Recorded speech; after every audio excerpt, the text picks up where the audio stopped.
السلام عليكم ورحمة الله وبركاته. متابعينا الكرام، الرئيس الجزائري ينسحب من قمة المناخ قبل كلمة رئيس الوزراء كين العدو السيخوني.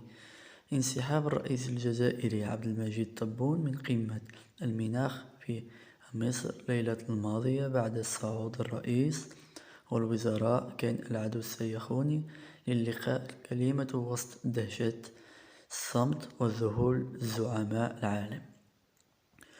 وبحساب وسائل إعلام جزائرية، جاء الانسحاب فور صعود الرئيس الوزراء كين العدو الصهيوني للقاء كلمته بعد مشاركته في القاعة. وقد أثار الانسحاب الجزائري دهشة كبيرة وسط القاعة العالم داخل القاعة. الجدار ذكر أن الجزائر الرئيسية وحكومة وشعبان تواصل رفضها للتطبيق مع الكيان العدو الصهيوني بأي شكل من الأشكال. والسلام عليكم ورحمة الله وبركاته.